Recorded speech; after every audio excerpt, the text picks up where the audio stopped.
ধ্বংস করেছে সেই আল্লাহ আমাদের ভারতবর্ষের জালিম বাদশাকে ধ্বংস করতে পারবেন কিনা? পারবে? পারবে? পারা সম্ভব? সম্ভব হতে গেলে আপনাকে ঈমান আনতে হবে। মুসা আলাইহিস সালাম ফিরআউনের ঘরে মানুষ হলো। সংক্ষেপে বলছে, আমি বিষয়বস্তুতে যাব, সংক্ষেপে আপনাকে বলি কিভাবে তাকে ধ্বংস করা হলো। মুসা আলাইহিস সালামকে মারার জন্য চক্রান্ত করলো ফিরআউন। মুসা আলাইহিস সালাম তার দলবল নিয়ে তিনি পালিয়ে যেতে লাগলেন। এমন অবস্থায় সামনে পড়েছে কোন ব্যাখ্যায় বলছে নীল নদ, আবার কথা বলছে লোহিত সাগর। যখন সামনে পড়ে গেছে ফিরআউন কার কাছে সাহায্য নিলেন বলেন? আল্লাহর কাছে। আল্লাহর কাছে কি সাহায্য নিলেন? আল্লাহকে বললেন রব্বি আরিনি, হে আমার রব, আমরা তো আর পালিয়ে যাওয়ার কোন রাস্তা খুঁজে পাই নাই, কিভাবে কোথায় যাব? আল্লাহ বললেন মুসা ওয়ামা তিলকা বিয়ামিনিকা ইয়া মুসা ক্বালা হিয়া আসায়া। আল্লাহ বললেন মুসা, তোমার হাতে ওই লাঠি আছে, ওই লাঠিকে নিয়ে সমুদ্রে মারো। যেমনি সমুদ্রে মারলেন সাথে সাথে সুন্দর চকচকে রাস্তা বানালেন। কে চিল্লাবেন? আল্লাহ। এই সুন্দর রাস্তা তৈরি হয়ে গেল। মুসা আলাইহিস সালাম তার দলবল নিয়ে ওই রাস্তাতে পার হতে লাগলেন। ফিরআউন দেখলো যে বাহ, খুব সুন্দর চমৎকার রাস্তা, তো এই রাস্তা দিয়ে আমি যাব, তাহলে মুসাকে ধরতে পারবো। মুসা আলাইহিস সালাম তার দলবল নিয়ে যখন সমুদ্রের কিনারে কাছে পৌঁছে গেলেন, ফিরআউন তার দলবল নিয়ে এখন সমুদ্রে পৌঁছে গেল। সমুদ্রের মিডল পয়েন্টে আল্লাহ বললেন মুসা, এবার তুমি তোমার লাঠিটাকে তুলে নাও। মুসা আলাইহিস সালাম যখন লাঠিটাকে তুলে নিলেন, সমুদ্রের দুই ধারের পানিটা সুপার সাইকেলের মতো এক জায়গায় হয়ে গেল। ফিরআউন ওই নীল নদে হারাম করো খুবই জালিম বাদশা, ওই সমুদ্রের তলদেশে তার মৃত্যু হয়েছে কি হয় নাই? হয়েছে। এখন অবশেষে ফিরআউন বলছে আল্লাহ আমাকে বাঁচাও, আল্লাহ আমাকে বাঁচাও এই সমুদ্রের তলদেশ থেকে। আল্লাহ কি বলেন শোনেন। আল্লাহ রাব্বুল আলামিন পবিত্র কোরআনুল কারীমের মধ্যে বললেন আমানতু আন্নাহু লা ইলাহা ইল্লাল্লাযী আমানাতু বিহি বানু ইসরাঈল। কত বড় কথা, আমার দিকে তাকান। ফিরআউন তখন বলল আল্লাহ আমানতু আন্নাহু, আমি ঈমান এনেছি বনী ইসরাঈলের প্রতি, আল্লাহ আমাকে বাঁচাও সমুদ্রের তলদেশ থেকে। তাহলে বলেন আল্লাহ ফিরআউনের লাশকে এমন ভাবে রাখলেন সমুদ্রের তলদেশে পোকা মাকড় যা আছে সমস্ত পোকা মাকড়কে হুকুম দিলেন যে ফিরআউনের শরীরের লোম কিংবা চামড়াকে রিজিক হিসেবে যেন ব্যবহার না করে। সেই ফিরআউনকে আজকে মিশরের ফিরআউন জাদুঘরে রাখা হয়েছে। তাহলে যুগে যুগে কালে কালে জালিম বাদশার আবির্ভাব ঘটেছে। এই জালিম বাদশা নাস্তা নাবুদ হয়েছে একমাত্র ঈমানি মুসলমানদের কারণে। আজকে আমরা মার খাচ্ছি, তার কারণ হলো এটাই, আমাদের মধ্যে ঈমান নাই। গোটা ওয়ার্ল্ড ওভার পৃথিবীতে একটাই চক্রান্ত চলছে, মুসলিম মার খাচ্ছে পাইকারি হারে। আপনি আজও দেখতে পাচ্ছেন যে ফিলিস্তিনের জন্মস্থান হচ্ছে আপনার ফিলিস্তিনবাসীদের জোর জুস্তি করে সেটাকে কেড়ে নিয়ে ইসরায়েলকে বসানো হলো। জি, এখন ওরাই উল্টে অত্যাচার করছে ফিলিস্তিনের উপরে। গোটা পৃথিবীতে মুসলমানের উপরে চক্রান্ত চলছে। তার কারণ হলো একটাই, যে মুসলিম জাতিকে একমাত্র একটি জিনিসকে ধ্বংস করে দিতে পারলে তাহলে মুসলমানকে গোটা পৃথিবীর মানচিত্র থেকে মুছে ফেলা সম্ভব। সেটা কি জানেন? সেটা হলো কোরআনুল কারীমকে আগুন দিয়ে জ্বালিয়ে পুড়িয়ে সমুদ্রের পানিকে কালি বানিয়ে দিতে হবে। আচ্ছা আপনি বলেন, কোরআনুল কারীমকে যদি আগুন দিয়ে জ্বালিয়ে সমুদ্রের পানিকে কালি বানানো যায়, তাহলে পৃথিবী থেকে কোরআন মুছে যাবে? মুছে যাবে? মুছে যাবে না, এটা সম্ভব। কে কে আপনার সাক্ষী দেবেন? হাত তুলেন, আল্লাহকে দেখান। লিল্লাহি তাকবীর। হাত নামান, তাহলে কখনোই সম্ভব নয়। এই প্রসঙ্গে বাংলাদেশের একজন হিন্দু গায়ক একটা কবিতা লিখেছে, একটা গজল। কি বলছে জানেন? যদি আগুন লেগে ধ্বংস হয় পৃথিবীর সব বইয়ের দোকান, তবু বিশ্ব থেকে হারাবে না পবিত্র কোরআন। ঠিক কিনা বলেন? যদি আগুন লেগে ধ্বংস হয় পৃথিবীর সব বইয়ের দোকান, তবু বিশ্ব থেকে হারাবে না পবিত্র কোরআন। কি করে করবে ধ্বংস আগুনেরই তেজ, আছে বিশ্ব ভরা লক্ষ লক্ষ কোরআনের হাফেজ। ঠিক কিনা বলেন? লিল্লাহি তাকবীর। কি করে করবে ধ্বংস আগুনেরই তেজ, আছে বিশ্ব ভরা লক্ষ লক্ষ কোরআনের হাফেজ। তারা ছাপিয়ে আসমানি গ্রন্থ, তারা ছাপিয়ে আসমানি গ্রন্থ, রাখিবে ইসলামের মান, তবু বিশ্ব থেকে হারাবে না পবিত্র কোরআন। সম্মানিত বাপদিরা আমার, আল্লাহ রাব্বুল আলামিন পবিত্র কোরআনুল কারীমের মধ্যে বললেন, ইন্না নাহনু নাযালনা যিকরা ওয়া ইন্না লাহু লাহাফিজুন। আল্লাহ সুবহানাহু ওয়া তাআলা এই কোরআনুল কারীমকে তিনি নাযিল করেছেন, আর এই কোরআনুল কারীমটাকে হেফাজত করবেন ফেরেশতা মণ্ডলী দিয়ে আল্লাহ সুবহানাহু ওয়া তাআলা। তাহলে বেঈমান মুশরিক ইহুদি নাসারা জালিম বাদশারা এই পৃথিবীর মানচিত্র থেকে কোরআনুল কারীমকে মুছে দেওয়ার জন্য, কোরআনুল কারীমকে পুড়িয়ে সমুদ্রের পানিকে আগুনের, সমুদ্রের পানিকে কালিয়ে বানিয়ে দেওয়ার জন্য যতই চক্রান্ত করুক না কেন, এই কোরআনকে পৃথিবীর মানচিত্র থেকে কখনো মুছে ফেলা সম্ভব হবে না। হবে হবে না। সমস্ত কোরআনকে যদি একত্রিত করে যদি আগুন জ্বালিয়ে দেওয়া হয়, কাল কি একটা হাফেজকে নিয়ে আসার পরে আবার নতুন করে কোরআন তৈরি হবে। ঠিক কিনা বলেন? লিল্লাহি তাকবীর। আবার নতুন করে কোরআনকে নির্মাণ করা হবে। সম্মানিত সুধী, মুসলিম জাতি আমরা, লজ্জা লাগে আমাদের, আমরা নিজেদের জায়গা নিজেরাই নষ্ট করে ফেলেছি। যে জাতি এক মাস সিয়াম সাধনা করার পরে ঈদের দিন কিভাবে ডিজে অনুষ্ঠান দিতে পারে, তাই না? সম্মানিত সুধী, এবার আসুন আমি আলোচনার দিকে যাই। আমার আলোচনার টপিক দেওয়া হয়েছে, জালসা কমিটি ওনারা দিলেন জান্নাত এবং জাহান্নাম সম্পর্কে। আচ্ছা, আমরা জান্নাত কে কে যেতে চাই বলেন? হাত তোলেন, হাত তোলেন। আপনারা যেতে চান না? মাশাআল্লাহ, হায়াকাল্লাহ, হাত নামান। আমরা সকলেই জান্নাত যেতে চাই, তাই না? আচ্ছা, আপনি সুদের ব্যবসা করেন, ঘুষের ব্যবসা করেন, এই সুদ আর ঘুষ খেয়ে আপনি জান্নাত যেতে পারবেন? জান্নাত যেতে পারবেন না। এখন একজন ব্যক্তি সুদের টাকা দিয়ে বিশাল আপনার গৃহ নির্মাণ করেছে, বিল্ডিং নির্মাণ করেছে। এখন গৃহ বিল্ডিং নির্মাণ করার পরে বাড়ির সামনের দেওয়ালে লিখে রেখেছে হাজা মিন ফাজলে রাব্বি, এটা প্রভুর অনুগ্রহ দয়াতে এই গৃহটা নির্মাণ হলো। কতটা ভুল লিখেছে না ঠিক লিখেছে? বল। কারণ সুদের টাকায় বিল্ডিং বানিয়েছো আর বলেছো প্রভুর অনুগ্রহ দয়াতে এই বিল্ডিং নির্মাণ হয়েছে।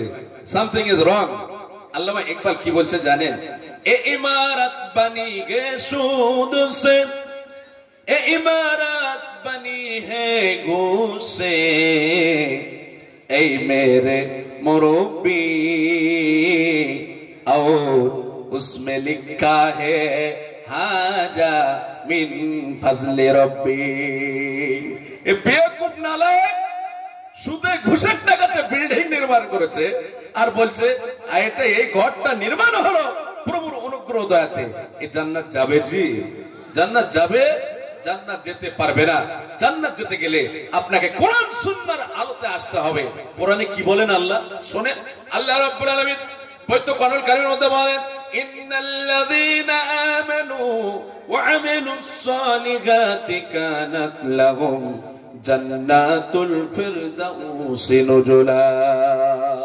একটা প্রায় দুপুর আল্লাহ হয়ে যাওয়ালি কোরআন আল্লাহ সুবহানাহু ওয়া তাআলা পবিত্র কোরআনুল কারীমের মধ্যে বললেন, ইন্নাল্লাযীনা আমানু, নিশ্চয়ই যারা ঈমান এনেছে, ওয়া আমিলুস সালিহাত, নেক কাজ করেছে, কানাত লাহুম জান্নাতুল ফিরদাউসি নুজুলা।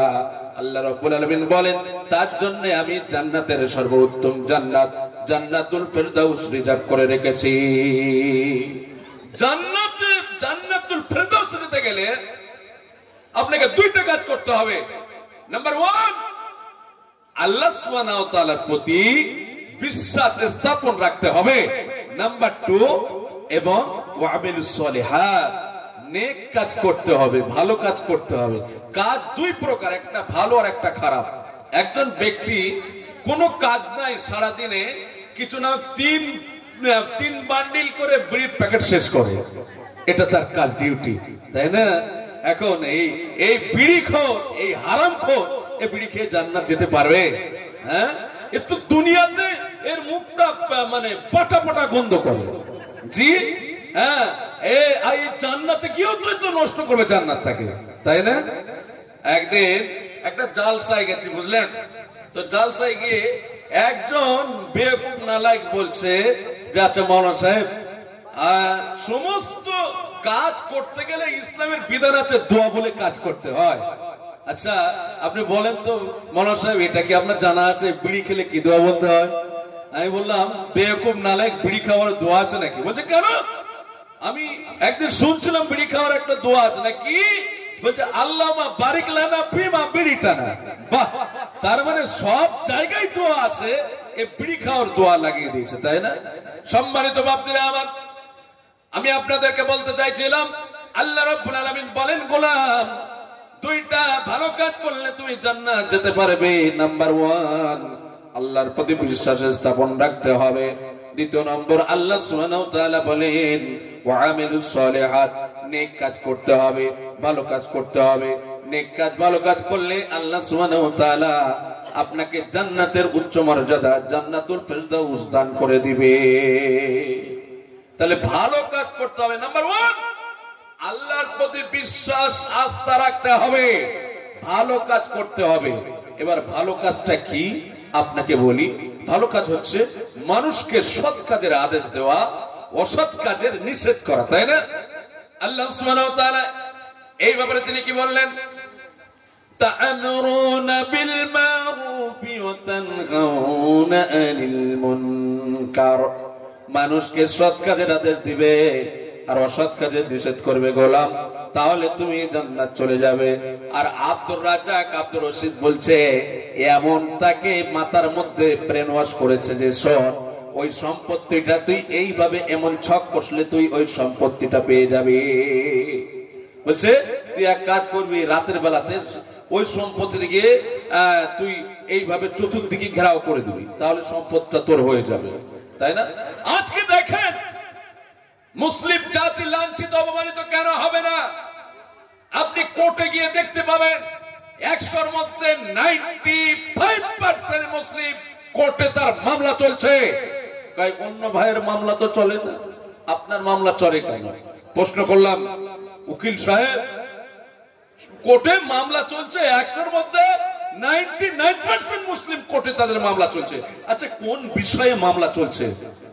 আপনারা জানেন একজন মুসলিম আইনজীবী খুব লড়ে মুসলমানদের জন্য, বাড়ি তার মালদা, নাম হচ্ছে মুফাক্কিরুল ইসলাম। আমি একদিন তাকে প্রশ্ন করলাম, আচ্ছা স্যার মুসলমানদের কোর্টে 99% মানে মামলা চলছে কোর্টে, তার মধ্যে মোস্ট ইম্পর্টেন্ট একটি ভাইটাল মামলা কি বলে?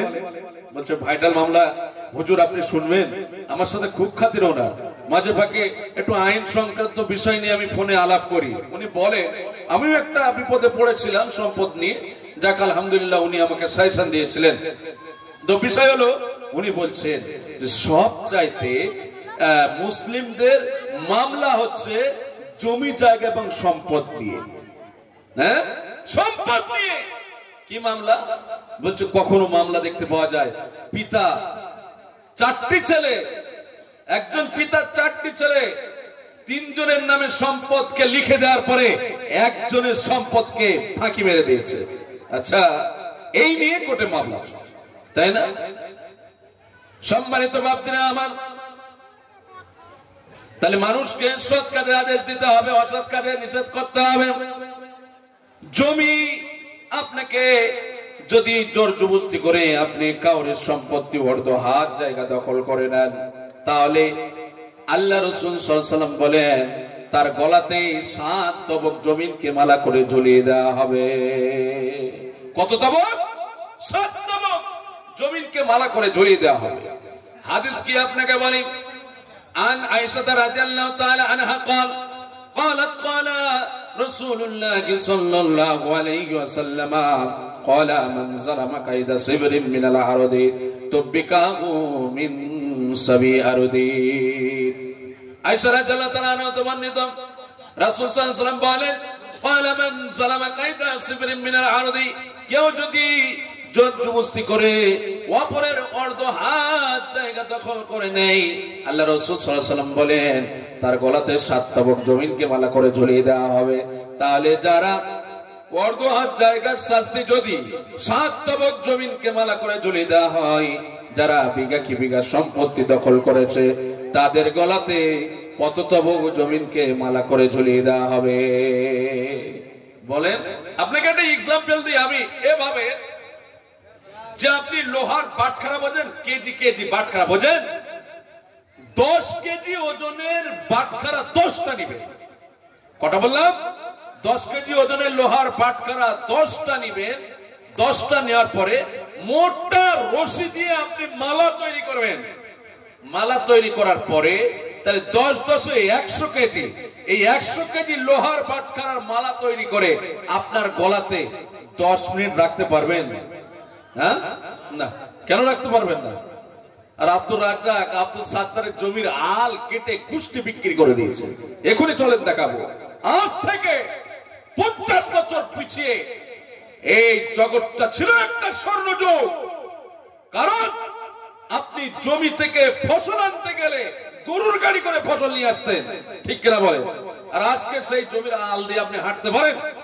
হ্যাঁ, তাহলে সে আলটা গেল কোথায়?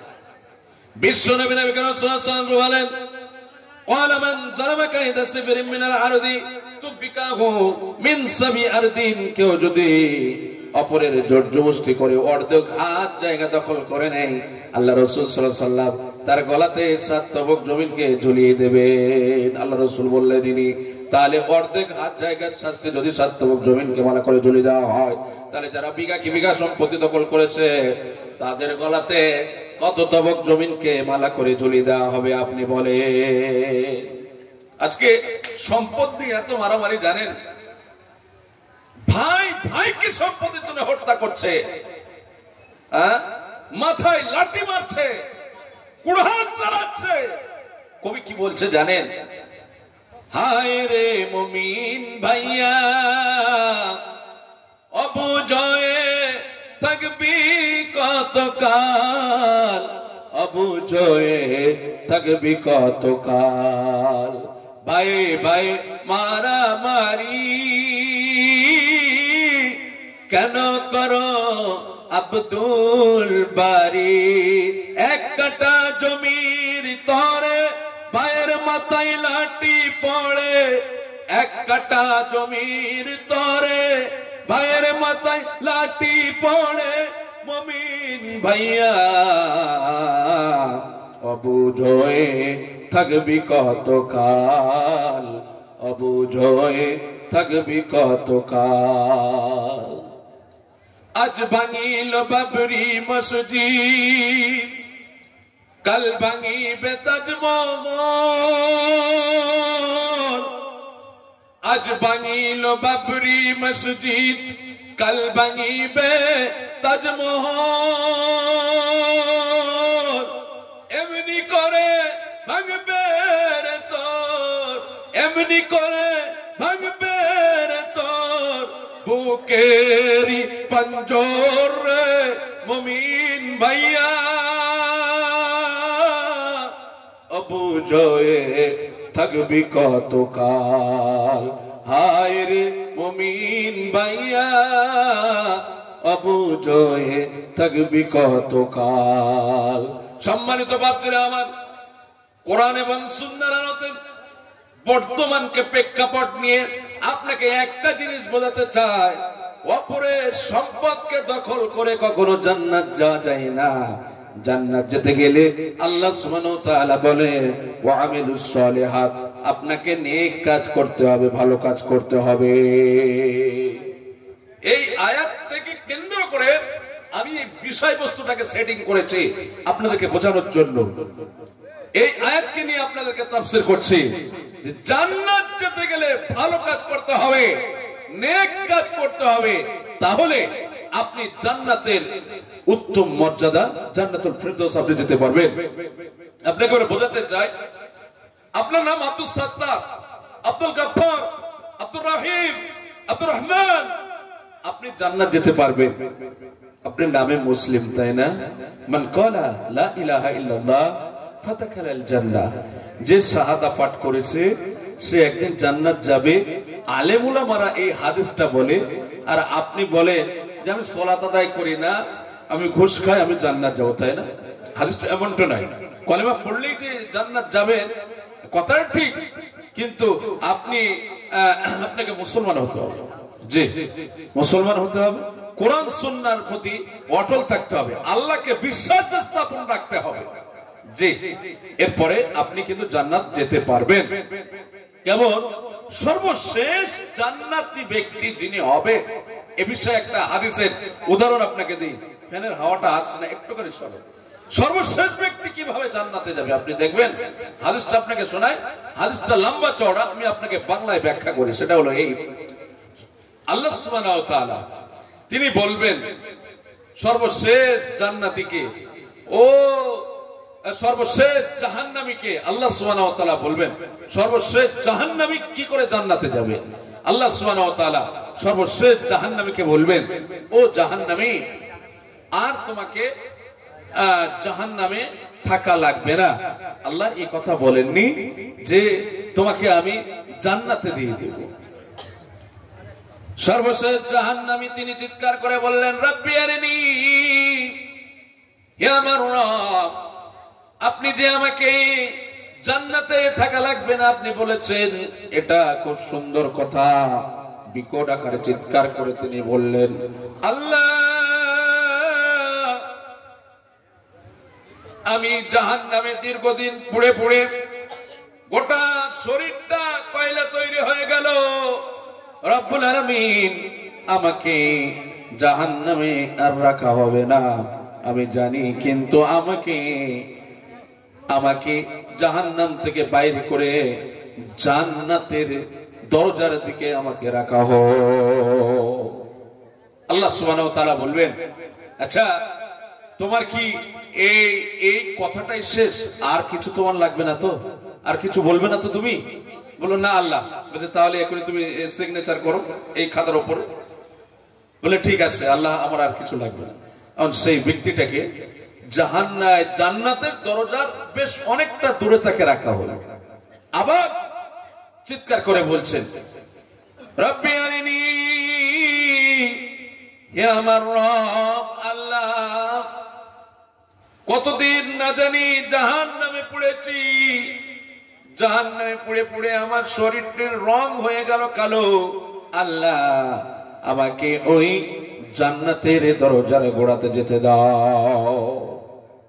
আল্লাহ বললেন, এই তুমি এখনই বললে জান্নাতে যাবো না, এখন জান্নাতের দরজায় যেতে চাইছো। আসলে কিছু মানুষের স্বভাব আছে, খেতে চাইলে বসতে চায়, আর বসতে চাইলে বলে শোয়াটা নিবে না। দেখছেন, খেতে পাচ্ছিল না, তাকে খাওয়ার দেওয়া হলো, আর বলছো সোয়াটা নেবেন না। জি, এরকম মানুষ আছে। তো ঠিক সেম এমনটি বিষয়। আল্লাহ বললেন, আচ্ছা তুমি কি আর কি চাও, আর কিছু বলতে চাও তুমি? বলো না আল্লাহ, আমার জান্নাতের দরজার গোড়াতে রেখে দিলেই হবে। আচ্ছা আপনাকে একটা এক্সাম্পল দিই। এই গরমের উত্তপ্ত মৌসুমে আপনার গোটা সর্বশরীর ঘেমে গেছে, আর যদি এয়ার কন্ডিশন কোন রুম, এসি রুমের দরজা জানালার সামনে আপনাকে বসিয়ে দিই, আর জানালার যদি একটু ফাঁক থাকে সামান্য, আর সেইখান থেকে যদি ঠান্ডা সুশীতল হাওয়া আপনার শরীরকে যদি স্পর্শ করে, আর বলে আহ কি মজা, যদি ওই রুমের ভেতরে ঢুকতে পারতাম, না জানি কত মজা হতো, তাই না? আপনার মনটা এমন হবে কিনা? সর্বশেষ জাহান্নামী ব্যক্তি ঠিক এমনটা অনুভব করছে। আল্লাহকে বললেন, আল্লাহ আমাকে কি জাহান্নামে ঢুকতে দিবেন না? আমাকে কি জান্নাতে ঢুকতে দিবেন না? আল্লাহ জাহান্নামে পুড়ে পুড়ে আমার সমস্ত শরীরটা কয়লা তৈরি হয়ে গেল। আল্লাহ বললেন, গোলাম তোমার কি আর চাওয়া পাওয়া আছে বলো? গোলাম তখন বলল, আল্লাহ আমাকে জান্নাতে ঢুকতে দিলে আমি আর কিছু চাই না। আল্লাহ কি বলবে জানেন? আল্লাহ বলবেন, গোলাম আমি তোমাকে শুধু জান্নাতে ঢুকতে দিব না, শুধু জান্নাতে নয়, তোমাকে জান্নাতের মধ্যে এত বড় একটা গৃহ নির্মাণ করে দেব, যেই গৃহটা 70টা পৃথিবীকে এক জায়গায় করলে যত বড় হয়, এত বড় জান্নাতের মধ্যে একটা গৃহ নির্মাণ করে দেব। আল্লাহু আকবার। আমি আপনাকে বলতে চাই, আচ্ছা এই পৃথিবীটা যত বড়, এই 70টা পৃথিবী এক জায়গায় করে যদি জান্নাতে সর্বশেষ জাহান্নামীর ঘর তৈরি করে দেওয়া হয়, তো পৃথিবীর জায়গা শর্ট পড়ে যাবে না? শর্ট পড়বে কি না? একজন আপনার ব্যক্তি যে ইসলামকে অবমাননা করে, নাস্তিক ব্যক্তি যে বলে দেয়ার ইজ নো গড, আল্লাহ বলে কেউ পৃথিবীতে নাই, পৃথিবীটা এমনি এমনি সৃষ্টি হয়েছে, এটা একটা প্রকৃতি। এখন সে বলছে অসম্ভব, এমনি তো পৃথিবীটা এত বড়, তারপরে 70টা পৃথিবী আল্লাহ পাবে কোথায়? জায়গা কি তৈরি করছে নাকি? আল্লাহ কি পারেন না? আল্লাহ সবই পারেন। আল্লাহ রাব্বুল আলামিন তিনি যদি বলেন কুন তো হো যা, ফায়াকুন হো জাতা হ্যায়, সাথে সাথে সব তৈরি হয়ে যাবে। এরপর নাস্তিক ব্যক্তিকে জবাব দেওয়ার জন্য একটা বিষয় যথেষ্ট, সেটা হলো এই আল্লাহ সুবহানাহু ওয়া তাআলা যিনি সূর্যকে সৃষ্টি করেছেন, চাঁদকে সৃষ্টি করেছেন, তারাকে সৃষ্টি করেছেন। আমরা যখন মাগরিবের সালাত আদায় করার পরে আকাশের দিকে তাকাই, আকাশের দিকে সর্বপ্রথম একটা তারা দেখতে পাই। এই তারাটা বিজ্ঞান গবেষণা করেছে, এই তারাটার দূরত্ব হচ্ছে 1 লক্ষ ইংস্ট্রাং কিলোমিটার ইউনিট। 1 লক্ষ ইংস্ট্রাং কিলোমিটার ইউনিট জমিন থেকে নিয়ে এই তারার দূরত্বটা আছে। আচ্ছা 1 লক্ষ ইংস্ট্রাং কিলোমিটার ইউনিট মানে কত জানেন? 15,020 মাইল কিলোমিটার দূরে জমিন থেকে নিয়ে ওই তারাটা আছে আকাশে। আচ্ছা এবার বলেন, এই 15,020 মাইল কিলোমিটার দূরে সর্বপ্রথম যে তারাটা দেখতে পাওয়া যায় আকাশে, এই জমিন থেকে নিয়ে ওই ছোট্ট তারা পর্যন্ত যে ফাঁকা স্তর পড়ে আছে, এই স্তরের মালিক কে? জিল্লায় বলেন কে? আল্লাহ সুবহানাহু ওয়া তাআলা। তাহলে আল্লাহ সুবহানাহু ওয়া তাআলা যদি এই ফাঁকা স্তরের মালিক হন, তাহলে 70টা পৃথিবীকে এক জায়গায় করে তিনি জান্নাতে ঘর বানাতে পারবেন না? অবশ্যই তিনি পারবেন। সম্মানিত বাপরা আমার, চাঁদ যিনি সৃষ্টি করেছেন আল্লাহ, জমিন সৃষ্টি করেছেন যিনি আল্লাহ। নাসা বিজ্ঞানী যখন নীল আর্মস্ট্রংকে চাঁদে পাঠালো, চাঁদে গিয়ে যখন 1 পা রাখলো, রাখার পরে চাঁদের মধ্যে যা ঐতিহ্য দেখতে পেল, তিনি গড গড বলে চিৎকার করলো। তাহলে আল্লাহ সুবহানাহু ওয়া তাআলা তিনি সবই করতে পারেন। এই পৃথিবীর একচ্ছত্র মালিকানা কে? আল্লাহ সুবহানাহু ওয়া তাআলা। তাহলে আপনি বলেন, তাহলে আল্লাহ কেন পারবে না? সম্মানিত বাপজিরা আমার, আমি যে আয়াতটিকে নিয়ে তাফসীর করলাম, আল্লাহ সুবহানাহু ওয়া তাআলা বলেন, ইন্নাল্লাযীনা আমানু ওয়া আমিলুস সলিহাতি কানাত লাহুম জান্নাতুল ফিরদাউসি নুজুলা। আল্লাহ সুবহানাহু ওয়া তাআলা বলেন, যারা আমার প্রতি বিশ্বাস স্থাপন করেছে, ঈমান এনেছে, নেক কাজ করবে, ভালো কাজ করবে, তাদের জন্য আমি জান্নাতের মধ্যে সর্বোত্তম জান্নাত জান্নাতুল ফিরদাউস রিজার্ভ করে রেখেছি। এরপর আপনাকে বলতে চাই, জান্নাত যেতে গেলে কয়েকটা টিপস আপনাকে আজকে বলে যাব। সেটা হলো এই, নাম্বার 1, মানুষকে ভালোবাসতে হবে। বিশ্বনবী বলেন, হুব্বুন নাস, মানুষকে ভালোবাসতে হবে। মানুষ যদি মানুষকে ভালোবাসে, তাহলে দুনিয়া এবং আখিরাতের ফেরেশতা তার বন্ধু হয়ে যাবে। মানুষ যদি মানুষকে ভালোবাসে, তাহলে আসমানের সমস্ত ফেরেশতা আপনার বন্ধু হয়ে যাবে। মানুষ যদি মানুষকে ভালোবাসে, জিবরিল আমিন ফেরেশতা আপনার বন্ধু হয়ে যাবে। মানুষ যদি মানুষকে ভালোবাসে, তাহলে আল্লাহ সুবহানাহু ওয়া তাআলা আপনাকে ভালোবাসবে। এই যে আপনারা উঠছেন কেন? আমার আলোচনাকে ভালো লাগছে না? আমি কি নেমে যাব নাকি? আমার আলোচনা আপনাদের যাদের ভালো লাগছে হাত তোলেন তো দেখি। নেমে যাব? মাশাআল্লাহ, হায়াকাল্লাহ। তাহলে হাত নামান। আলোচনা চলতে চলতে মানুষ যদি ওঠে, খুব খারাপ লাগে এটা। কারণ আমি আলোচনা রাখতে রাখতে মানুষ যদি খামাখায় ওঠে, তাহলে টপিক থেকে আলাদা দিকে চলে যায়। আমি হয়তো ভাবলাম যে মানুষ বুঝতে পারছে না। দেখেন, একটা জিনিস বলি, আলোচনা যদি একভাবে শ্রবণ না করেন, তাহলে দেখতে পাওয়া যায় আপনি আলোচনার টপিক হারিয়ে ফেলবেন এবং আপনার কোনো কাজে আসবে না। কেমন আপনাকে বলি, ধরেন আপনি বন্দে ভারত এক্সপ্রেসে আছেন, কিংবা দুরন্ত এক্সপ্রেসের আপনি যাত্রী, আপনি আসছেন এক্সপ্রেসে, এখন রাত 1টা-1:30 বাজে আর আপনি ঘুমাচ্ছেন। হ্যাঁ, এখন একজন হকার এসে বলছে, এই রুটি তরকারি 50 টাকা, রুটি তরকারি 50 টাকা। এখন আপনাকে হয়তো 3টে কি 5টা রুটি দিবে, হ্যাঁ, কি 5-10-এ 50। রাত 1টা-1:30টার দিকে আপনার ঘুমটা এতই বেড়ে গেছে, আপনি এবার ঢলছেন আর আপনি শুনছেন যে রুটি তরকারি 50 টাকা। হকার বলছে, আর আপনি বা হকার এটা বলছে যে তরকারি রুটি 50 টাকা, 5টা তরকারি রুটি 50 টাকা। আপনি এইভাবে ঘুমাচ্ছেন। এখন ঘুমাতে ঘুমাতে আপনি শুনলেন যে সরকারি রুটি। এখন প্যাসেঞ্জার ভাবছে, যাত্রী ভাবছে, যাক মাশাআল্লাহ খুব ভালো, পকেটে তো পয়সা কম, কিন্তু এখন যে সরকার আমাদের জন্য রুটি পাঠিয়েছে, যাক একটু খাওয়া। হকার সাহেব শোনেন, এখন সে খেতে খেতে 5টা রুটি কেন, সে কয়েকটা রুটি খেয়ে ফেললো, 10-15টা রুটি খাওয়ার পরে এইবারে হয় হকার সাহেব চলে যাবে, তো বললেন, কয় আমার পয়সাটা আপনি দেন।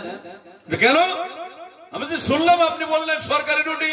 বলছে, না আমি এটা না, আপনি বললেন সরকারি রুটি। না, আমি এটা বলিনি, আপনার বুঝতে ভুল হয়েছে। আমি বলেছি তরকারি রুটি 5টা 50 টাকা। আপনি ঘুমাচ্ছিলেন বিদায় আপনি শুনেছেন যে সরকারি রুটি। জি না, আপনি আলোচনা সঠিকভাবে শ্রবণ করলে তাহলে আপনি তরকারি রুটি বুঝবেন। আর যদি আলোচনা সঠিকভাবে শ্রবণ না করেন, তো এই যে প্যাসেঞ্জার আর হকারের মতো কাণ্ড কারখানা হবে, সরকারি রুটি হয়ে যাবে, তাই না? তাহলে 1 নম্বর পয়েন্ট, বিশ্বনবী বলেন হুব্বুন নাস, মানুষকে ভালোবাসতে হবে। মানুষ যদি মানুষকে ভালোবাসে, দুনিয়া এবং আখিরাতের ফেরেশতা আপনার বন্ধু হয়ে যাবে। মানুষ যদি মানুষকে ভালোবাসে, জিবরিল ফেরেশতা আপনার বন্ধু হয়ে যাবে। মানুষ যদি মানুষকে ভালোবাসে, আল্লাহ রাব্বুল আলামিন আপনাকে ভালোবাসবে। আর আল্লাহ রাব্বুল আলামিন যাকে ভালোবাসবে, তাকে জান্নাত ছাড়া কখনো জাহান্নাম দিবে না। ঠিক কিনা বলেন? লিল্লাহি তাকবীর। তাহলে আল্লাহ যাকে ভালোবাসবে তাকে জান্নাত দিবে না জাহান্নাম দিবে। চিৎকার করে বলেন। খামার পাড়ার মানুষের ব্যাটারির কোনো জোর নাই, সেল বসে গেছে নাকি? সুদূর উত্তর 24 পরগনা থেকে আমি ফিরোজ্জামান তাহিরি এসে এত হুঙ্কার দিচ্ছি, মোদি সরকারের বাপের ভয় লেগে যাবে, আর খামার পাড়ার মানুষ চুপচাপ বসে আছে। এ জাতি মার খামার থেকে খাবে। আচ্ছা বলে, আল্লাহ সুবহানাহু ওয়া তাআলা যাকে ভালোবাসবেন তাকে জান্নাত দিবেন না জাহান্নাম দিবেন? জান্নাত কে কে যেতে চায়? লিল্লাহে তাকবীর। হয় না, আরো জোরে বলতে হবে, একেবারে অমিত স্যার অফিস পর্যন্ত পাঠিয়ে দিতে হবে। লিল্লাহে তাকবীর, লিল্লাহে তাকবীর। মাশাআল্লাহ, হায়াকাল্লাহ। হ্যাঁ, মানে মাঝে মাঝে ব্যাটারি একটু চার্জ দিতে হবে, চার্জ দিলে তবে আবার লাইন সার্ভিসটা ভালো দিতে পারবে। ঠিক, হ্যাঁ। তো বিশ্বনবী বলেন হুব্বুন নাস, মানুষকে ভালোবাসতে হবে। এই প্রসঙ্গে আল্লাহ সুবহানাহু ওয়া তাআলা বলেন ইন্নাল্লাযীনা আমানু ওয়া আমিলুস সালিহাতি কানাত লাহুম। আল্লাহ সুবহানাহু ওয়া তাআলা বলেন নাহনু আউলিয়াউকুম ফিল হায়াতিদ দুনিয়া ওয়া ফিল আখিরাহ। মানুষ যদি মানুষকে ভালোবাসে, দুনিয়া এবং আখিরাতের ফেরেশতা আপনার বন্ধ হয়ে যাবে। মানুষ যদি মানুষকে ভালোবাসে, আল্লাহ সুবহানাহু ওয়া তাআলা আপনাকে ভালোবাসবে। আল্লাহ সুবহানাহু ওয়া তাআলা আপনাকে ভালোবাসলে আপনাকে জান্নাত ছাড়া কখনো জাহান্নাম দিবে না। এক নম্বর পয়েন্ট হচ্ছে মানুষকে ভালোবাসতে হবে। হুব্বুন নাস, আপনি মানুষকে কেমন ভালোবাসেন? একজন মানুষ বিপদে পড়লে আপনি সেই চেষ্টা করেন, তাই না? খামারপাড়া থেকে আপনি লালগোলা স্টেশন যাবেন, আপনি ভাগীরথী এক্সপ্রেস ধরবো বলে আপনি যাবেন, আপনি কোন টোটোতে চাপলেন, হ্যাঁ, খামারপাড়া থেকে লালগোলা স্টেশন পর্যন্ত খুব জোর হার্ডলি একজন প্যাসেঞ্জারের ভাড়া হয়তো 100 টাকা হতে পারে। রাস্তাটা অনেকটা দূরত্ব, তো আমি এলাম 4 চাকাতে, বুঝতে পেরেছি। তো বিষয় হলো আপনি চাপলেন, চাপার পর স্টেশন গিয়ে আপনি ড্রাইভারকে বললেন, ড্রাইভার সাহেব আপনি এই 200 টাকাটা রেখে দেন। ড্রাইভার সাহেব বলছে যে আপনি 100 টাকা দিবেন আমাকে, 100 টাকা ভাড়া কথা হয়েছে, আপনি 200 টাকা দিচ্ছেন তো না, আপনি এটা রেখে দেন। বলছে কেন? বলছে এটা আপনাকে খুশি করে দিলাম, আপনি এত কষ্ট করে খামারপাড়া থেকে লালগোলা পর্যন্ত নিয়ে এলেন। ড্রাইভার সাহেব বলছে যে আজকে 30 বছর ধরে আমি এই লাইনে আছি। প্রথম ছিল পায়ের টলি, পায়ে চালাতাম টলি, তারপরে উঠলো মোটরের টলি, তারপরে এলো টোটো। তো 30 বছর ধরে আমি এই টোটো, টলি, পায়ে হেঁটে আমি প্যাসেঞ্জার বহন করেছি দূর থেকে দূরান্ত। কখনো দেখি নাই আপনার মতো প্যাসেঞ্জার নির্দিষ্ট ভাড়া না দিয়ে আরো ডবল ভাড়া দিয়েছে। আচ্ছা, এরকম লোক দেখতে পাওয়া যায়? নির্দিষ্ট ভাড়া বাদ দিয়ে আরো এক্সট্রা ভাড়া দিবে। তো টোটো ড্রাইভার এত খুশি হয়েছে যে যার কল্পনা করা যায় না। ঠিক তেমনি ভাবে বিশ্বনবী বলেন হুব্বুন নাস, মানুষকে ভালোবাসতে হবে। একজন মানুষ যদি মানুষকে ভালোবাসে, দুনিয়া এবং আখিরাতের ফেরেশতা আপনার বন্ধ হয়ে যাবে। এরপর আল্লাহ রাব্বুল আলামিন বলবে, গোলাম আমি একে জান্নাত ছাড়া কখনো জাহান্নাম দিব না। তাহলে টিপস নাম্বার 1 যে হুব্বুন নাস, মানুষকে ভালোবাসতে হবে। মানুষকে ভালোবাসলে জান্নাত যাওয়া যায়। এইবার নাম্বার 2 চলে আসে, সেটা হলো এই যে হুব্বুস সামাইল কুরআন, কোরআনকে ভালোবাসতে হবে। কোরআনকে যদি আপনি ভালোবাসেন তাহলে আপনি জান্নাত যেতে পারবেন। আচ্ছা, আপনাদেরকে বলতে চাই, এই প্যান্ডেলের তলাতে যতগুলো মানুষ বসে আছেন সবাই কি কোরআন আপনারা জানেন? না। কেন জানেন না? আপনি কেন কোরআন জানেন না? কিসের জন্য জানেন না? আপনাকে যদি প্রশ্ন করি তো আপনি বলবেন যে মৌলানা সাহেব পিতামাতা গরিব ছিল, তার জন্য কোরআন শিখতে পারেনি। আচ্ছা, মসজিদে ইমাম সাহেব রেখেছেন, নাম শুনলাম জাকারিয়া সাহেব, মাশাআল্লাহ খুব ভালো। ইনি যখন মক্তবে আরবি পড়ান ছেলেগুলো ঠিকভাবে আমার মনে হয় আসে না। গোটা ভারতবর্ষে যতগুলো মক্তব আছে, মক্তব বিলুপ্ত হতে চলেছে। ছাত্ররা কোরআন পড়তে যায় না। ভিখারি বিদ্যা শিখে কোনো লাভ নাই। আর এটা ভিখারি বিদ্যা, কোরআন শেখাবেন আপনি? জি, কোরআন কত বড় জিনিস জানেন? কোরআন এমন একটা কিতাব আপনার ক্যান্সার রোগ ভালো করে দিতে পারে।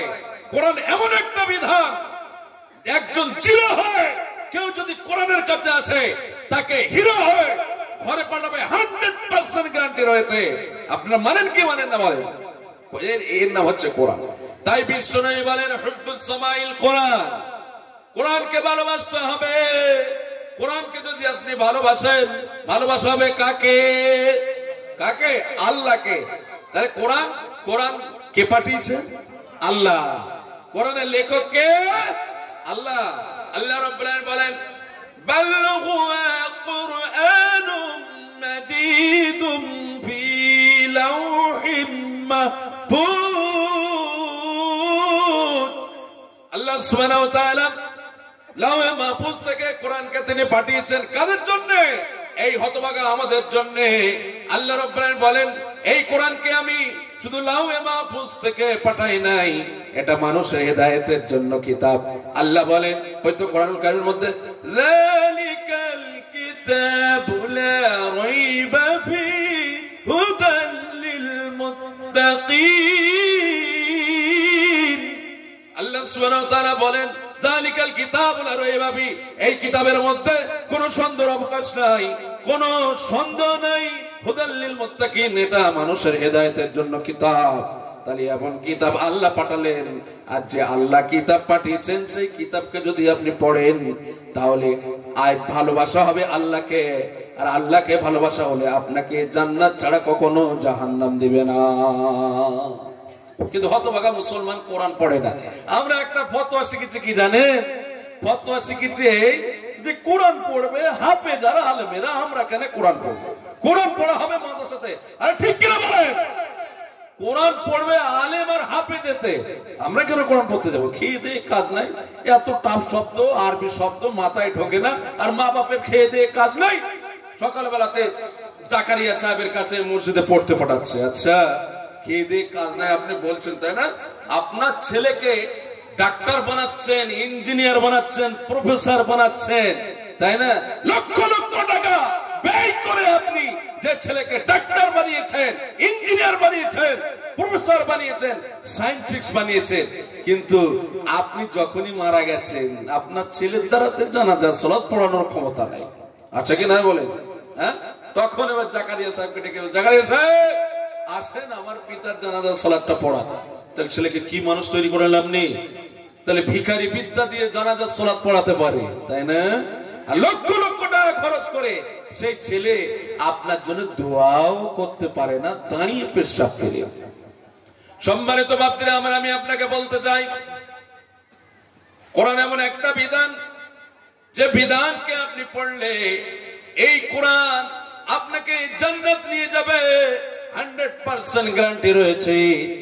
এই কোরআনকে বড় বড় মুনিশিরা যারা পড়েছে তারা কোরআনের মানে সহকারে বুঝে বুঝে তারা নিজেকে পরিবর্তনের আওতায় এসেছে। এশিয়া মহাদেশের মধ্যে একজন একটি বুদ্ধ ছিল, তার নাম হচ্ছে গৌতম বুদ্ধ। এই গৌতম বুদ্ধ কলেমা পড়ে মুসলমান হয়েছে এই কোরআনের কাছে এসে। আমি এই আলোচনাটা সামান্য আপনাকে বলি, বুঝতে পারবেন। এশিয়া মহাদেশের মধ্যে একজন বুদ্ধ আছেন, এখনো বেঁচে, তার নাম হচ্ছে গৌতম বুদ্ধ। হ্যাঁ, তার একটি ছাত্র নাম হচ্ছে আনন্দজি, স্বামী আনন্দজি। বুদ্ধ ধর্মাবলম্বী যারা, বুদ্ধ ধর্ম বোঝেন আপনারা? বুদ্ধ ধর্ম দেখবেন গোপ দাড়ি কিছু নাই, মাথায় টুপি পড়া, দেখলে হয়তো মুসলিমের মতো লাগে, তাই না? এই বুদ্ধ ধর্মের মধ্যে স্বামী উপাধি পেতে গেলে তাকে 25 থেকে 28 বছর তাকে সাধনা করতে হয়। এখন আনন্দজি 28 বছর ধরে সাধনা করেছে। এই সাধনা করার পরে, সাধনা কি, নিরামিষ বা আমিষ কোনো জিনিস খাওয়া যাবে না, পানি জাতীয় জিনিস তাকে খেতে হবে, হয়তো দুধ খাবে, কিংবা আপনার হয়তো মধু খাবে, বা এরকম জিনিস তারা খায়। তো সে স্বামী উপাধি নিতে গেলে বুদ্ধ ধর্মে নিরামিষ আমিষ কিন্তু তারা খেতে পারবে না। এই 28 বছর ধরে তপস্যা করার পরে যখন স্বামী আনন্দজি যখন গৌতম বুদ্ধর কাছে গেলেন, গৌতম বুদ্ধর কাছে গিয়ে বলছেন, স্বামীজি আমি 28 বছর ধরে আমি এই ধর্ম করেছি, সাধনা করার জন্য আমি করেছি, আমি পালন করেছি, ধ্যানে ছিলাম, হ্যাঁ আমি আমল করেছি, আমাকে স্বামী উপাধি দেওয়া হোক। এশিয়া মহাদেশের মধ্যে সবচাইতে বড় বুদ্ধ গৌতম বুদ্ধ বললেন, তোমাকে আমি স্বামী উপাধি দেব, কিন্তু তোমাকে সর্বপ্রথমে এক গ্লাস মদ্য পান করতে হবে। আনন্দজি বললেন লা আদুকুল হারামা আবাদা, যে জিনিসটা পান করলে মানুষের ব্রেন মস্তিষ্কটা উল্টা দিকে ঘরে, সেই জিনিস আমি পান করতে পারবো না। বুদ্ধজি বললেন পান না করলে স্বামী উপাধিও তুমি পাবা না। এখন অবশেষে আনন্দজি এক গ্লাস মদ্য পান করলে 28 বছরে তার শরীর হয়ে গেছে হালকা রোগা পাতলা। মদ্যপান করার পর সাথে সাথেই জমিনে যেন বেহুশ হয়ে পড়ে গেলেন। যেমনি বেহুশ হয়ে পড়ে গেলেন, তার 1 ঘন্টা পরে যখন তিনি উঠলেন, ওঠার পরে তাকে স্বামী উপাধি দেওয়া হলো স্বামী আনন্দজি। আলোচনাটা ভালো করে শুনে বুঝতে পারবেন কোরআন কেমন জিনিস আপনাকে বোঝায়। বিষ্ণু বলেন হুব্বুস সামাইল কোরআন, কোরআনকে ভালোবাসতে হবে। তো স্বামী আনন্দজি তিনি স্বামী উপাধি পেলেন। এবার তার কাজ কি? তার কাজ হলো এটাই, মানুষকে আন্দাজ এবং অনুমান করে মানুষকে তিনি কথা বলেন। কারণ বুদ্ধ ধর্মের গুরু স্বামী আনন্দজি, একজন বিজনেসম্যান এলেন স্বামী আনন্দজির কাছে। বিজনেসম্যান এসে বললেন স্বামী আনন্দজিকে, আচ্ছা স্বামীজি, আমি কয়েক বছর ধরে ব্যবসা করছি, কিন্তু ব্যবসায় আমি সেরকম প্রফিট করতে পারছি না, আপনি আমাকে আশীর্বাদ দিয়ে দিন। স্বামী আনন্দজি কিভাবে আশীর্বাদ দিল জানেন? এদিকে আসেন, সামনে ডাকলেন তাকে। ডাকার পরে এইভাবে পাটাকে তুলে মাথাতে বুলিয়ে দিলেন আর বলেন, যাও বৎস যাও, তুমি ব্যবসায় উন্নতি করতে পারবে। আচ্ছা, এটা কোন আমার ধর্ম হলো নাকি? যে ধর্ম মাথার উপরে পা তুলে আশীর্বাদ দেয়, নাউজুবিল্লাহ মিন জালিক।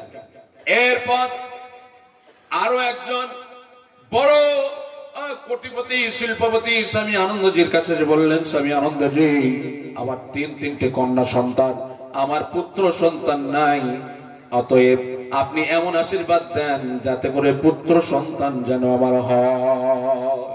আবার সেই একই আশীর্বাদ তিনি দিলেন। একেবারে 10 লক্ষ টাকা দক্ষিণা নিয়ে নিলেন স্বামী আনন্দজি। আপনি এখনই ইউটিউবে সার্চ করেন, দেখতে পাবেন স্বামী আনন্দজি। তো এই স্বামী আনন্দজি, জাপান সরকার স্বামী আনন্দজিকে একটা গিফট দিলেন, তাকে সুন্দর একটা মানে প্রাইজ দিলেন। কি জানেন? যে স্বামী আনন্দজি জাপান এয়ারপোর্টে যখনই চাপবে, ভিআইপি স্পেশাল প্লেন, তাছাড়া টাইম 12:30, এই 12:30টার পরেও যদি স্বামী আনন্দজি ভিআইপি প্লেনে না আসে, সেই প্লেন 12টা কেন 3টেই ছাড়তে আমরা দ্বিধাবোধ করবো না। অতএব স্বামী আনন্দজি যতক্ষণ পর্যন্ত না আসবে। সম্মানিত বাপজিরা আমার, স্বামী আনন্দজি এত বড় বড় অফার, এত কিছু পার পরেও যাকে বুদ্ধ ধর্মে সকলে তারা খোদা বলে মানতে লাগলো। এরপর স্বামী আনন্দজির কাছে যে শিল্পপতি এসে বললেন যে তোমার পুত্র সন্তান হবে, 10 লক্ষ টাকা দক্ষিণা নিলেন স্বামী আনন্দজি। তার কিছুদিন পরে ওই শিল্পপতিটা মারা গেল, ফুটে গেল। তার একটি বড় মেয়ে এসে বললেন, স্বামীজি আপনি কেমন আশীর্বাদ দিলে যে আমার পিতা তো মারা গেছে, পুত্র সন্তান হওয়া তো দূরের কথা। বুদ্ধ বললেন, স্বামী আনন্দজি বললেন, আরে খেপি, আর পুনর্জন্ম যখন হবে তখন তোমার পিতার পুত্র সন্তান হবে। নাউজুবিল্লাহ মিন যালিক পড়ে পুনর্জন্ম বিশ্বাস করেন আপনারা? না। তো এইভাবে স্বামী আনন্দজি সে আন্দাজ অনুমান করে মানুষকে কথা বলতেন। একদিন তার ব্রেন মস্তিষ্কটাকে খুললো আর সে ভাবলো যে দেখি মানুষকে আন্দাজ অনুমান করে আমি কথা বলছি ঠিকই, কিন্তু আমার কথা হয়তো অনেক ক্ষেত্রে ঠিক হচ্ছে, আবার অনেক ক্ষেত্রে বেঠিক। কি করা যায়? এখান থেকে একটা আমাকে সাজেশন বাইর করতে হবে। তিনি একজন আলেমের কাছে গিয়ে সুপরামর্শ নিলেন। কি বলছেন? মাওলানা সাহেব, আমি বুদ্ধ ধর্মের মানে আমি একজন গুরু, বুদ্ধ ধর্মের আমি একজন স্বামীজি, মানুষ আমার কাছে আশীর্বাদ নেয়, এখন আমি আন্দাজ অনুমান করে কথা বলি, এখন এ থেকে বেরোনোর উপায় কি? স্বামী আনন্দজিকে বললেন, ইসলাম এমন একটা ধর্ম, এই ধর্মের মধ্যে কোনো আন্দাজ অনুমান করে কথা বলা যাবে না, কোনো নবী ও রাসূল যদি আন্দাজ অনুমান করে কথা বলতেন, আল্লাহ সুবহানাহু ওয়া তাআলা বলেন নবীর ডান হাতটাকে টিপে ধরতাম আর তার কণ্ঠ নালীকে ছেড়ে দিতাম। এটা কোরআনের কথা। সম্মানিত বাপজিরা আমার, স্বামী আনন্দজি তিনি ভাবলেন তাহলে আমি কি করব? আমি আন্দাজ অনুমান করে কথা বলবো না, আমি প্রকৃতপক্ষে মানুষ হতে চাই। আলিম বললেন প্রকৃতপক্ষে যদি মানুষ হতে চাও তাহলে তোমাকে কোরআনের ছায়াতলে আসতে হবে। বলছে কোরআনকে কিভাবে পড়তে হবে? বলছে ওযু করে আসেন, ওযু করে এসে কোরআনকে সুন্দরভাবে মাকরাজ সহকারে, তাকতি সহ, গ্রামার সহকারে, তাসবিহ সহকারে কোরআন পড়লেন। কোরআন পড়ার পরে যখন তিনি বললেন, স্বামী আনন্দজি কোরআন যখনই ধরলেন, ধরার পরে যখন সর্বপ্রথম শব্দ পড়লেন, চোখ দিয়ে স্বামী আনন্দজির ঝরঝর করে পানি পড়ছে আর বলছে পৃথিবীতে এমন কোন পুস্তক নাই যে পুস্তক পড়তে গেলে আগে লেখকের নাম নিয়ে পড়তে হবে। কিন্তু এটা এমন একটা কিতাব, এটা এমন একটা বই যে বই লেখকের নাম নিয়ে পড়তে হয়। আমি লেখকের নাম নিয়ে পড়তে আরম্ভ করলাম। পড়ার পরে তারপরে আমি পৃষ্ঠাতে পড়লাম যে আলিফ লাম মিম। আমি ওস্তাদকে জিজ্ঞাসা করলাম আলিফ লাম মিম মানে কি? ওস্তাদ বললেন আল্লাহু আ'লাম বিমুরাদিহি, এর অর্থ একমাত্র আল্লাহ সুবহানাহু ওয়া তাআলা জানেন, আমরা জানি না। কিন্তু পৃথিবীতে এমন কোন বই নাই যে বইয়ের অর্থ লেখা হয় না, সব অর্থ লেখা হয়। কিন্তু এমন কোরআন, এর অর্থ একমাত্র কোরআনের মালিক জানেন। এরপরে স্বামী আনন্দজি বললেন যালিকাল কিতাবু লা রাইবা ফি হুদাল লিল মুত্তাকিন, এটা এমন কিতাব এর মধ্যে কোনো সন্দেহের অবকাশ নাই, আর এটা মানুষের হেদায়েতের জন্য কিতাব। আমি এই কোরআনকে অধ্যয়ন করলাম, 1 পৃষ্ঠা 2 পৃষ্ঠা 3 পৃষ্ঠা আমি পড়লাম। পড়তে পড়তে যা আমি বুঝলাম, আমার জীবনে পড়তে পড়তে যা ভুল করেছি সমস্ত ভুল যেন ধরা পড়ে গেল। আমি স্বামী আনন্দজি ভাবলাম আমি তাহলে বৌদ্ধ ধর্মের স্বামী, আন্দাজ অনুমান করে কথা বলেছি, আজকে আমার সমস্ত ভুল কোরআনের মধ্যে ধরা পড়ে গেল। কোরআনের মধ্যে কি নাই? কোরআনের মধ্যে আছে অর্থনীতি, কোরআনের মধ্যে আছে রাজনীতি, কোরআনের মধ্যে আছে সাংসারিক নীতি, সব আছে। আল্লাহ সুবহানাহু ওয়া তাআলা বলেন তিবিয়ানান লিকুল্লি শাই। আল্লাহ সুবহানাহু ওয়া তাআলা কোরআনের মধ্যে সবই খুলে খুলে তিনি বর্ণনা করলেন, কিছুই বাকি থাকলো না। স্বামী আনন্দজি তিনি বললেন ওস্তাদজি, আলেম সাহেব আমি আর থাকতে পারলাম না। তিনি শাহাদা পাঠ করলেন, আশহাদু আল্লা ইলাহা ইল্লাল্লাহু ওয়া আশহাদু আন্না মুহাম্মাদান আবদুহু ওয়া রাসূলুহু। আমি বললাম আপনাকে কোরআন এমন একটা কিতাব যে কিতাবের কাছে কেউ যদি জিরো হয়ে আসে সে হিরো হয়ে ঘরে ফিরবে, 100% গ্যারান্টি রয়েছে। আমি বললাম না? তাহলে এশিয়া মহাদেশের মধ্যে নাম করা বুদ্ধ যিনি স্বামী আনন্দজি, কোরআনকে রিসার্চ করে সে কলেমা পড়ে মুসলমান হয়েছে। যেই দিন কলেমা পড়ে মুসলমান হয়েছে স্বামী আনন্দজি, এরপর তার প্রতি অত্যাচারের স্টিমুলার চালানো হলো। স্বামী আনন্দজির পিঠে গরম উত্তপ্ত পানি দিয়ে তার পিঠটাকে ঝলসে দেওয়া হলো। স্বামী আনন্দজি যেই দিন কলেমা পড়ে মুসলমান হয়েছে তার ডান চোখটাকে সীসা দিয়ে গরম উত্তপ্ত সীসা ঢেলে তার চোখটাকে কানা করে দেওয়া হয়েছে। যেই দিন স্বামী আনন্দজি শাহাদা পাঠ করেছে সেই দিন জাপান সরকার যে বড় গিফট রেখেছিল সেই গিফট থেকে সে সরে গেল। এইভাবে আর তার প্রতি অত্যাচার স্টিমুলার চালানো হলো। স্বামী আনন্দজি অবশেষে একটা বই লিখলেন, কি জানেন? বইটার নাম হচ্ছে যে মানুষটা বুদ্ধ ধর্মের খোদা ছিল, এক হি ইনসান कुरान के आकर जो बुद्ध धर्म में खुदा है वो इंसान बन गया। এরকম একটা বই লিখলেন যে एक ही इंसान जो তিনি বইটা লিখলেন যে একজন মানুষ যিনি বুদ্ধ ধর্মের খোদা ছিলেন আজকে সে ইসলাম ধর্ম গ্রহণ করলেন। সম্মানিত সুধী, আসলে তার মধ্যে কোরআনের ছোঁয়া লেগেছে।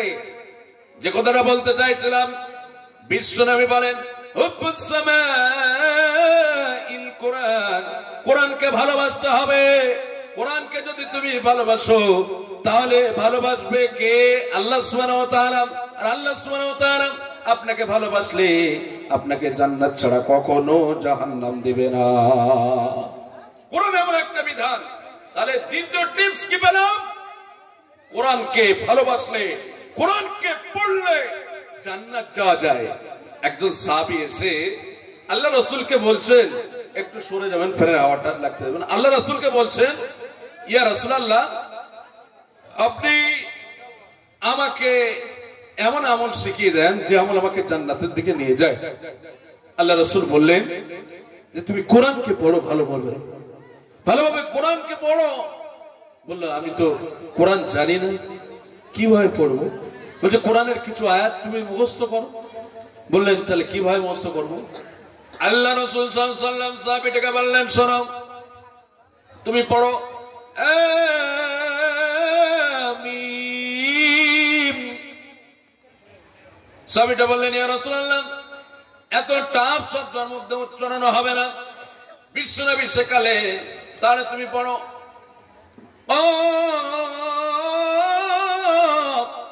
তিনি বললেন, এত টাফ শব্দ মধ্যে উচ্চারণ হবে না, ইয়া রাসূলুল্লাহ, আপনি এমন জিনিস শিখিয়ে দেন যে জিনিস শেখালে আমাকে জান্নাতের দিকে নিয়ে যায়। আল্লাহ রাসূল বললেন, সাহাবী তুমি পড়ো হামিম। বলেন এত টাফ শব্দ আর মুখ দিয়ে উচ্চারণ হবে না। বিষ্ণু বলেন, তাহলে তুমি পড়ো তাব্বাত ইয়াদা আবি লাহাবিন ওয়া তাব মা আগনা আনহু মালুহু ওয়া মা কাসাব। সাহাবীটা বললেন, ইয়া রাসূলুল্লাহ, এত টাফ শব্দের মধ্যে উচ্চারণ হবে না। বিষ্ণু বললেন, তাহলে তুমি পড়ো কুল হুয়াল্লাহু আহাদ আল্লাহুস সামাদ। সাহাবীটা বললেন, ইয়া রাসূলুল্লাহ, এই শব্দটা আমার জন্য যেন সহজ মনে হয়। আল্লাহ রাসূল বললেন, শোনো, এই সূরাতুল ইখলাসকে যদি তুমি মানে সহকারে বুঝে বুঝে পড়ো তাহলে এই সূরা তোমাকে জান্নাতের দিকে নিয়ে যাবে। আল্লাহু আকবার। সূরা ইখলাসকে আপনি পড়েন মানে সহকারে বুঝে বুঝে, এই সূরা ইখলাসকে যদি আপনি পড়েন তার দিল সহিত, এই ইখলাসের দ্বারাতে আপনি জান্নাত যেতে পারবেন। সম্মানিত সুধী, আমি আপনাদেরকে বলতে চাই, আপনারা আলোচনা শ্রবণ করুন, এখনই লাইন চলে আসবে। ইলেকট্রিশিয়ান, ইলেকট্রিক ম্যান আপনারা যারা আছেন, লাইনের ব্যবস্থাটা করেন। তাহলে হুব্বুস সামাইল কোরআন, কোরআনকে ভালোবাসতে হবে। কোরআনকে ভালোবাসলে ভালোবাসা হবে কাকে? চিল্লে বলেন কাকে? আল্লাহকে। আর আল্লাহকে ভালোবাসলে আপনাকে জান্নাত দিবে না জাহান্নাম দিবে? জান্নাত আমরা যেতে চাই কি চাই না? লিল্লাহে তাকবীর, মাশাআল্লাহ, হায়াকাল্লাহ। এবারে একটা টিপস বলি, দেখবেন ছোট ছোট ছেলেদেরকে সকাল বেলাতে মারুতি গাড়িগুলোকে নিয়ে এসে বাড়ির গোড়াতে এসে হরেন মারে, আর ছোট ছোট সোনামণি গুলো ওই গাড়িতে ড্রেস পরে কাঁধে ব্যাগ নিয়ে চলে যায় স্কুলে, মুখে কথা বলতে পারে না ভালোভাবে, দেখছেন?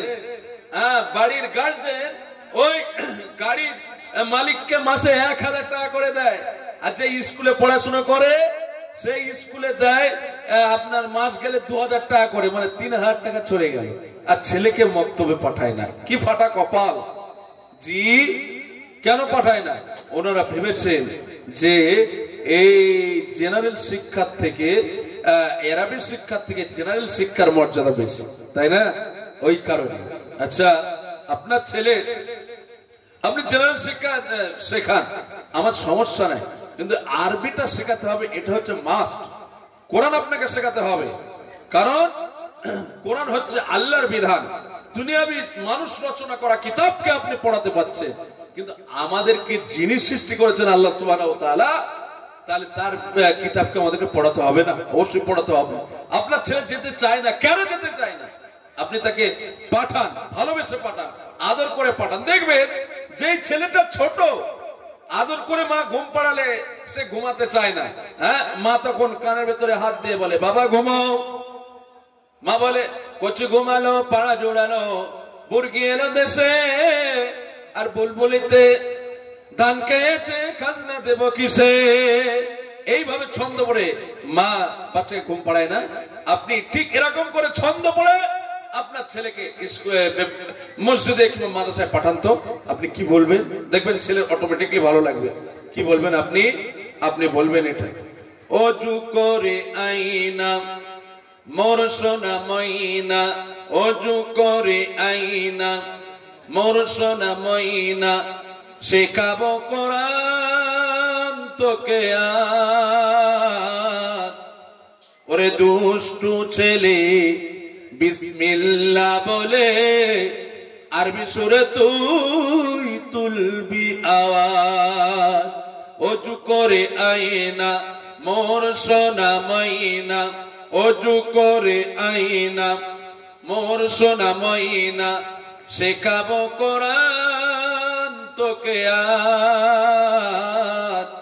ওরে দুষ্টু ছেলে বিসমিল্লাহ বলে আরবি সুরে তুই তুলবি আওয়াজ।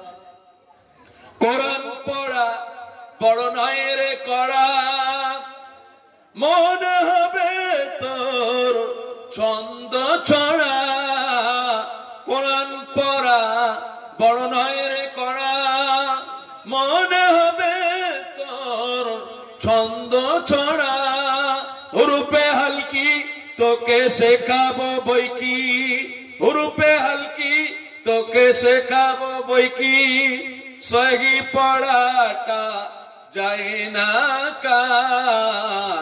অজু করে আইনা মোর সোনা ময়না, শেখাবো কোরআন তোকে আজ। ওরে দুষ্টু ছেলে বিসমিল্লাহ বলে আরবি শুনে তুই তুলবি আওয়াজ। সম্মানিত বাপরা আমার, পর্দার আসিনা গৃহকর্ম ব্যস্ততা কামা খালার আমার, আমি আপনাদেরকে বলতে চাইছিলাম বিশ্বনবী বলেন হুব্বুস সামাইল কোরআন, কোরআনকে ভালোবাসো। কোরআনকে ভালোবাসলে আল্লাহকে ভালোবাসা হবে, আর আল্লাহকে ভালোবাসলে আল্লাহ সুবহানাহু ওয়া তাআলা জান্নাত ছাড়া কখনো জাহান্নাম দিবে না। তাহলে দ্বিতীয় টিপস বললাম হুব্বুস সামাইল কোরআন, কোরআনকে ভালোবাসতে হবে। কোরআনকে ভালোবাসলে জান্নাত যাওয়া যায়। তৃতীয় নম্বর টিপস আপনাকে বলি, সেটা হলো এই যে হুব্বু রাসূলুল্লাহ সাল্লাল্লাহু আলাইহি ওয়াসাল্লাম, আল্লাহ রাসূল সাল্লাল্লাহু আলাইহি ওয়াসাল্লামকে ভালোবাসতে হবে। আল্লাহ রাসূলকে ভালোবাসলে আপনি জান্নাত যেতে পারবেন। আপনি রাসূলকে ভালোবাসেন কেমন? আপনি রাসূলকে ভালোবাসেন ওই রকম আল্লাহ রাসূলের বদরের উহুদের যুদ্ধে দাঁত ভেঙে গেছে, দান মোবারক শহীদ হয়েছে, আর আপনি কোথায় সুমি বেড়াতে হালুয়া রুটি খাচ্ছেন। আমি প্রশ্ন করলাম বন্ধু, আল্লাহ রাসূলের দাঁত ভেঙেছে উহুদের যুদ্ধে 2 হিজরিতে, কোথায় কতদিন পরে আপনি হালুয়া রুটি খাচ্ছেন সুমি বেড়াতে? না, আমি হালুয়া রুটি খাবো না। আল্লাহ রাসূলের দাঁত ভেঙে গিয়েছিল, আল্লাহ রাসূল শক্ত কোনো জিনিস খেতে পাচ্ছিল না, আল্লাহ রাসূল নরম কিছু জিনিস খাচ্ছিলেন, তার কারণে আমি হালুয়া খাচ্ছি। জি, আপনার যুক্তি তো ভালোই আছে। তাহলে আমি আপনাকে এবার বলি, আপনার কথাটাই মেনে নিলাম। আল্লাহ রাসূলকে আপনি এত ভালোবাসেন, আহা উহুদের প্রান্তরে দান মোবারক শহীদ হয়েছে, সুইবরাতে হালুয়া রুটি খাচ্ছেন আপনি।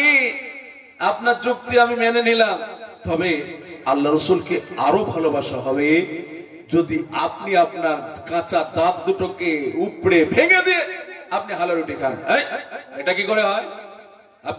আপনি তো মাওলানা নয়, আপনি বদমাইশ মানুষ। কেন? আল্লাহ রাসূলের দাঁত ভেঙে গেছে বলে আপনি দরদে রাসূলের ভালোবাসাতে আপনি হালুয়া রুটি খেতে পারতেন সবই বরাতে। আর তাহলে আপনি যে ভালো দাঁতে হালুয়া রুটি খাচ্ছেন, আল্লাহ রাসূলকে ভালো দাঁতে হালুয়া রুটি খেয়েছিল না? তাহলে আপনার দাঁত ভাঙে না? তা কি করে হয়? গোষ্ঠী বিয়ে খাবো কি করে? আচ্ছা, আপনাকে একটা কথা বলি, তাহলে রাসূলের প্রতি এতটা দরদ, এতটা ভালোবাসা। বিশ্ব নবী নবী রাসূলুল্লাহ সাল্লাল্লাহু আলাইহি সাল্লামকে কেমন করে ভালোবাসতে হবে আপনাকে বলি। রাসূল সাল্লাল্লাহু আলাইহি সাল্লামের সুন্নাহকে অবমাননা করলে চলবে না, আল্লাহ রাসূলের সুন্নাহকে মানতে হবে। এমনও মানুষ আছে যারা বিশ্ব নবীকে মানতে গিয়ে তারা অপমান করে। এই কদিন আগে একটা জালসা গিয়েছিলাম আপনার দীঘাতে জালসা করতে গেলাম, পূর্ব মেদিনীপুর। তো সেখানে জালসা করতে আমি প্রধান বক্তা ছিলাম না, দ্বিতীয় বক্তা ছিলাম আমি। তো একজন ব্যক্তি উঠে বলছে, ইয়া নবী সালামু আলাইকা ইয়া হাবিব সালামু আলাইকা। আমি বললাম কি বলছেন এটা? বলছে নবী হাজির নাজির আল্লাহর নবীকে সালাম জানাচ্ছে। আমি বললাম ইয়া নবী কেন আপনি বললেন? জি, ইয়াটা হচ্ছে ইয়া হারফে নিদা, আর এর অর্থ হচ্ছে এই নবী। আপনি নবীকে ভালোবাসেন আর বলেন এই নবী, বলা যাবে? বলা যাবে না। আর এই যে ইয়া নবী সালাম আলাইকা, এটা তো বলাও যাবে না। আপনি কোথায় পেলেন? জি, তাহলে এইভাবে নবীকে ভালোবাসা যায় না। আল্লাহ রাসূলকে ভালোবাসতে হবে কোরআন এবং সুন্নাহর আলোতে। বিশ্ব নবী বিবিদেরকে যেভাবে ভালোবেসেছেন সেইভাবে আপনাকে ভালোবাসতে হবে। এখন রাসূল সাল্লাল্লাহু আলাইহি সাল্লামকে ভালোবেসেছিলেন কে জানেন? বিলাল রাদিয়াল্লাহু তাআলা আনহু। আমি বলে বিষয়বস্তু এখনই সমাপনী দেব। কেমন ভালোবেসেছিলেন দেখেন। বিলাল ছিলেন মুয়াজ্জিন। বিশ্ব নবী রাসূলুল্লাহ সাল্লাল্লাহু আলাইহি সাল্লামের ইন্তেকালের পরে বিলাল তিনি মক্কা ছেড়ে তিনি চিরতরে বিদায় নিয়ে নিলেন। বিলালকে আর খুঁজে পাওয়া যাচ্ছে না। বিলাল বলছে যে আমি যখন বলবো আশহাদু আল্লা ইলাহা ইল্লাল্লাহ আশহাদু আন্না মুহাম্মাদার রাসূলুল্লাহ, আমি যখন আল্লাহ রাসূলের নাম নিব, আল্লাহর রাসূল তিনি বেঁচে নাই, আমি কার ইমামতিতে আমি আজান দিব, আমি মুয়াজ্জিন ইকামত দিব, বিশ্বনবী নাই, তিনি মারা গেছে। বেলাল তিনি ছেড়ে চলে গেলেন। চলে যাওয়ার পরে অনেক দিন পরে বেলাল তিনি এলেন আবার ফিরে মক্কায় ফিরে আসার পরে সবাই বলল যে আল্লাহ রাসূলের মুয়াজ্জিন চলে এসেছে। এখন বেলালকে ধরে সবাই আজান দেওয়ার কথা বলল। বেলাল রাদিয়াল্লাহু তাআলা আনহু তিনি আজান দিচ্ছেন, আল্লাহু আকবার আল্লাহু আকবার আশহাদু আন লা ইলাহা ইল্লাল্লাহ আশহাদু আন্না মুহাম্মাদার রাসূলুল্লাহ। এই শব্দটা বেলাল যখন পড়ছেন, আশহাদু আল্লা ইলাহা ইল্লাল্লাহ আশহাদু আন্না মুহাম্মাদুর রাসূলুল্লাহ, এই শব্দ যারা মুখ দিয়ে উচ্চারণ হয় না, যেমনি মুখ দিয়ে উচ্চারণ করেছে, বেলাল যেন অজ্ঞান হয়ে গেলেন, পড়ে গেলেন। মক্কার অলিতে গলিতে মানুষরা সকলেই ভাবলো যে আমরা অক্সিজেন পেয়েছি। বিশ্বনবী তিনি ছিলেন ইমাম, বেলাল ছিলেন মুয়াজ্জিন। বিশ্বনবী মারা গেছে, বেলালের আজানের ধ্বনি যখন আমরা শুনতে পেয়েছি, আমরা ভাবলাম আবার বিশ্বনবী তিনি আমাদের ইমামতি করবেন, কিন্তু বিশ্বনবী নাই। বেলাল তিনি আশহাদু আন্না মুহাম্মাদুর রাসূলুল্লাহ বলে তিনি যেন অজ্ঞান হয়ে পড়ে গেলেন। বাপজিরা আমার, আপনাদেরকে বলতে চাইছিলাম আল্লাহ রাসূলকে ভালোবাসতে হবে। হুব্বুস সামাইল কোরআন রাসূলকে হুব্বুর রাসূলুল্লাহ সাল্লাল্লাহু আলাইহি ওয়াসাল্লাম। আল্লাহ রাসূলকে ভালোবাসলে ভালোবাসা হবে কাকে আপনি বলেন? কাকে? আল্লাহকে। আর আল্লাহকে ভালোবাসলে আপনাকে জান্নাত দিবে না জাহান্নাম দিবে? জান্নাত দিবে। আমরা জান্নাত যেতে চাই কি চাই না, আলোচনা আজকে এটাই চলছে। সর্বশেষ একটা কবির কবিতা বলে আমি আলোচনা সমাপনী দিব। সেটা হলো, হাজারো ব্যথা বেদনার পরে ফিরে আসনি তুমি আপন ঘরে, দিনের আলো তুমি ছড়িয়ে দিতে চলে গেছো মদিনায় মক্কা ছেড়ে হে রাসূল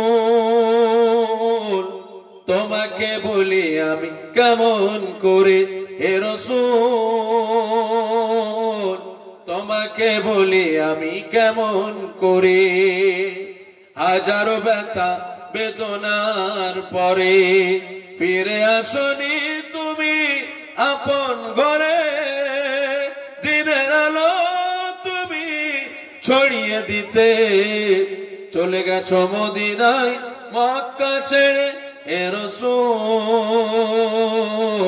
তোমাকে বলি আমি কেমন করে হে রাসূল তোমাকে বলি আমি কেমন করে লিল্লাহে তাকবীর কে না কে দিন প্রচারের কাজে নিজেকে দিয়েছো বিলিয়ে